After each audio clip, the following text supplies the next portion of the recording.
শহীদ president Ziaur Rahman স্বাধীনতার ডাক দিয়েছেন এই চট্টগ্রাম থেকে। আমাদের বেগম জিয়া চট্টগ্রাম দৌড়দি ছিলেন।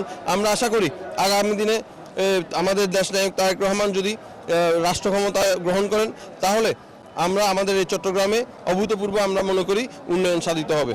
আগামীর বাংলাদেশ হবে তারেক রহমানের বাংলাদেশ, যে আগামীতে যে গণতন্ত্র ফিরে আসবে এটার একটা বহিঃপ্রকাশ আজকের এই সমাবেশ। চট্টগ্রামের মানুষ তারেক রহমানকে ভালোবাসে এবং তারেক রহমানের নেতৃত্বে ঐক্যবদ্ধ।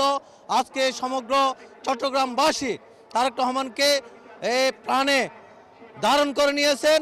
বিএনপি এই দেশের গণমানুষের দল, খেটে খাওয়া মানুষের দল। সেই হিসেবে আপনি আজকের জনসভা সেটা প্রমাণ করে।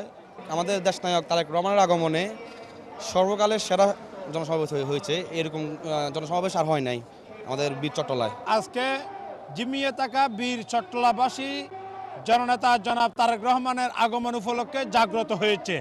আমি এই জাগ্রত চট্টলাবাসী আগামী 12 ফেব্রুয়ারির বাংলাদেশ জাতীয় দল বিএনপির ধানের শীষকে বিজয়ী করার জন্য একটি অত্যন্ত গুরুত্বপূর্ণ ভূমিকা রাখবে বলে আমি বিশ্বাস করি। লাখ লাখ উপরে মানুষ হয়েছে, এই মানুষের উপস্থিতি বলে দেয় ইনশাল্লাহ বিএনপি সরকার গঠন করবে।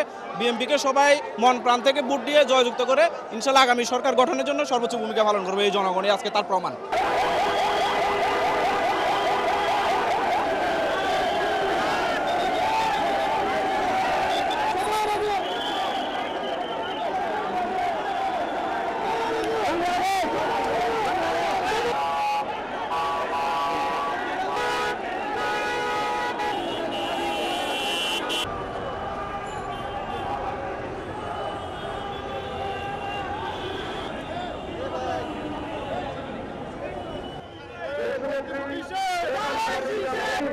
আমরা ধানের শীষকে বিজয় করলে বিশেষ